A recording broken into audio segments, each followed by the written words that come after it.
Hello, ladies and gentlemen, my name is Putty, and welcome back for another edition of Mid-Atlantic Wrestling. We are here for the June show. It is Fan Festival. I always like to imagine this show as being held in like a convention center or something, and having just a couple days of like MAW themed events going on of some sort. Maybe just like wrestler signings and maybe like mini shows and some like mall rings like WCW used to be held in every now and then, stuff like that. And, just trying to make it not necessarily the most glitziest or the most glamorous show of the year, but trying to make it the most interactive one. Like, it's not the show that when you look back in like 4 years, you'll be like, oh shit, this was like the main event of the year. That's where it all begins again. But if you look at like the MAW calendar at the start of the year, you're in the area, you can travel there, and you're like, oh, I can only really afford to go to one show. I like to think this is the show people pick, because you just can spend the whole weekend there interacting with MAW fans and wrestlers and stuff.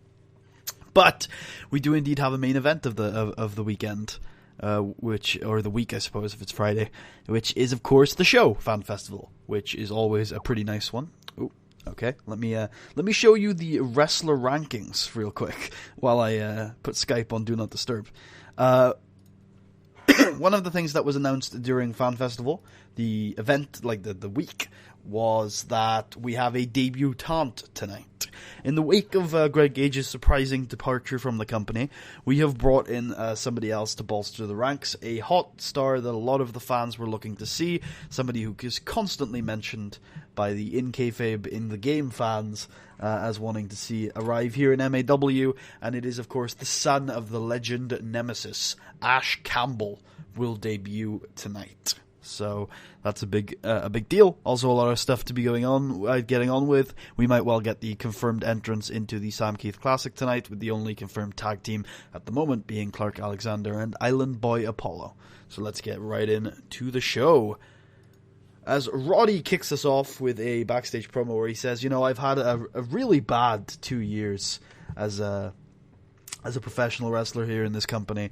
I mean just specifically in this company, because I've been wrestling across this country for many, many years, and this year has been no different. At every company I seem to go into, I seem to win so many of my matches, except for this one. I don't know whether that means that I'm a choke artist, whether I just don't like this city. I mean, that's probably it. Or if the competition here really is better than any of the other territories.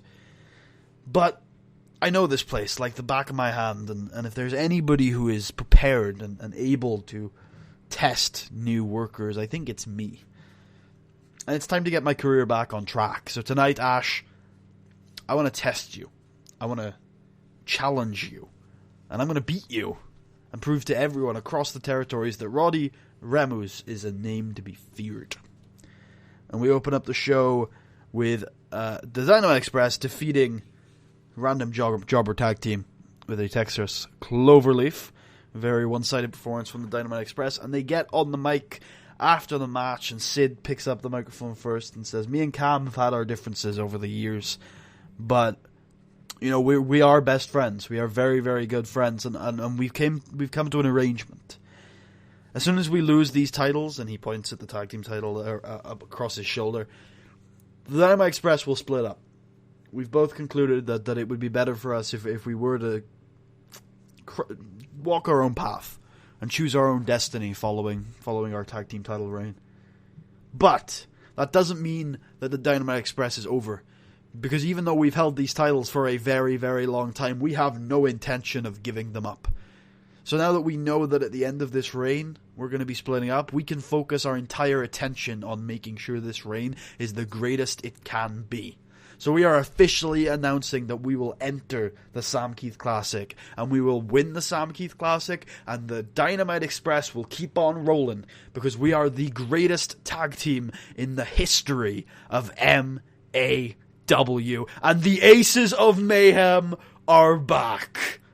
As soon as they claim that they are the greatest tag team in the history of MAW, Ace Youngblood and Max Mayhem's music hits, the comms freak out, The crowd, like half of the crowd who remembers them from 2 or 3 years ago, freak the fuck out. The other half of the crowd are like, who are these guys? But the Aces of Mayhem, 3-time MAW Tag Team Champions who departed from the company 2 or 3 years ago, are back in the company and take umbrage with Sid Collier and Cameron Jones claiming to be the greatest tag team in the history of MAW. They get on the mics and say that they're the greatest tag team in the history of MAW, and they'll prove it by entering the Sam Keith Classic. So we have 3 confirmed tag teams. It's the Dynamite Express, the Aces of Mayhem, and Clark Alexander and Island Boy Apollo. A huge Sam Keith Classic, and the Aces of Mayhem will be in action later tonight. And we have a match between Papa Dan and Clark Alexander, as Clark Alexander wins by using underhanded tactics. And after the match, there's a video up on the website of Island Boy Apollo confronting Clark backstage and saying, look, Clark, I get it. You do anything to win and that's your style. I get it. But I put my neck on the line being your tag team partner in the Sam Keith Classic. I could have picked anyone. You know, I could have picked my best friend, Kid San Juan, who I came to this company with. But no, I picked you because you did a favor for me 7 years ago. So the least you could do is for at least the Sam Keith Classic, could you chill with the cheating? Just for one tournament. Could you chill for me, please? And Clark looks begrudgingly and a little angry actually and says, fine. I won't cheat. See how it works out. Let's indeed see how it works out next month at the Sam Keith Classic.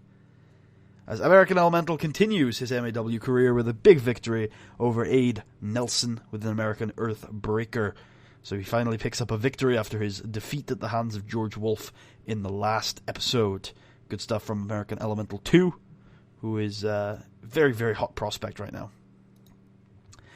Ash Campbell gets on the mic and says, you know, I was called to bolster the MAW ranks a little bit. I'm a New York boy.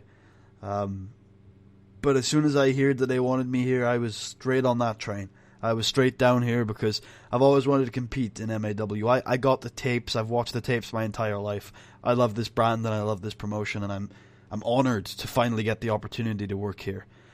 And I think it's actually quite ironic that I'm the man essentially brought in to replace Greg Gage, because me and Greg couldn't be any different. Greg's a legacy. He's a son of a wrestler, and he took a completely different set of lessons than I did from that. He thinks that he's wrestling royalty and that he's better than everybody else, and you know, I just can't live that way. I'm just a hard-working guy. I'm a hard-working man who's had to work for absolutely everything in his life, no matter who my father is. And I'm absolutely happy to say that I've enjoyed that lifestyle. I love working hard for what I get, and I'm willing to put my nose to the grindstone and fight. And you know what? I've done quite well for myself. I was a champion in Pittsburgh. I've been a champion in New York, and now it's time to come down here and work hard again. Put that nose to the grindstone and prove that not all wrestling legacies are as stuck up as Greg Gage. Because my name is Ash Campbell, and I'm here to be a champion. And then we have another cryptic video with a hooded figure who is just walking in the streets a little bit this time. It seems to be the streets of Washington, D.C., and he seems to be looking around for something. We don't actually get to see what he finds. As the Aces of Mayhem defeat the Frat Pack by pinfall with a chaos effect from Ace Youngblood, or from the pair of them. I'm not sure if that's their tag team finisher or not.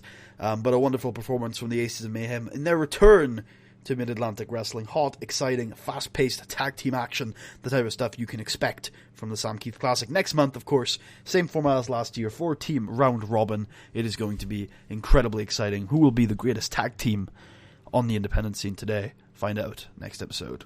But we're moving straight in. No, we're not moving straight in, actually. We're moving to a backstage angle where the Architect is backstage or in his home. I'm not sure. This will be an internet exclusive. It'll be on the DVD. As the Architect is saying that he's talking about Christopher Ball, and he says that, you know, Christopher wants to skip the line a little. He wants to jump the ranks a bit in MAW. He wants to go straight to the top. George Wolf is one of the strongest competitors in Mid-Atlantic, and if Christopher Ball thinks he can get a one-way ticket to George Wolf, he has another thing coming. because the last guy, man. The last guy to beat George Wolf was the Architect.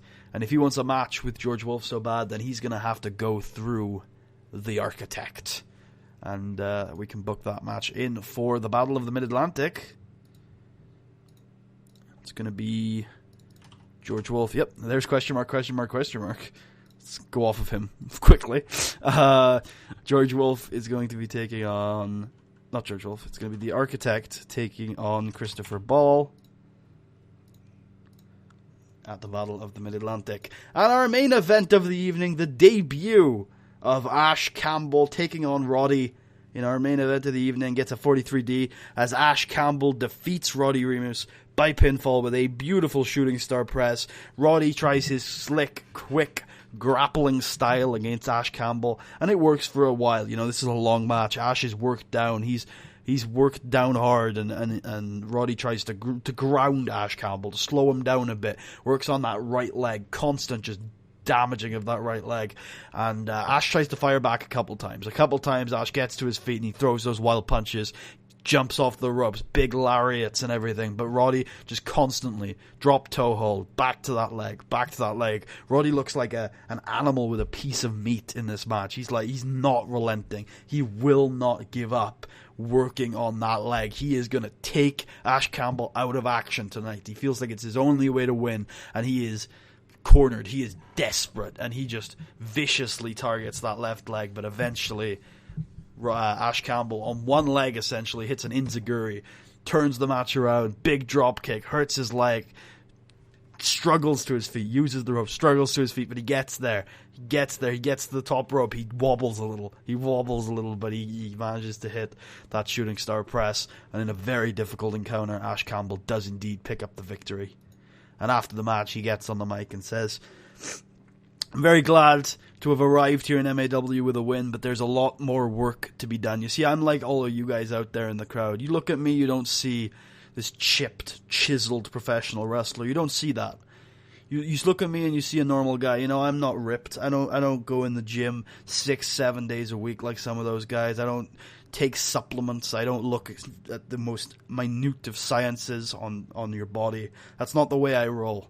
You know, I'm in the gym 3-4 days a week. I'm back home with my family the rest of the time. You know, I spend time working on myself, and I spend time working with my family because, you know, you got to get your priorities straight.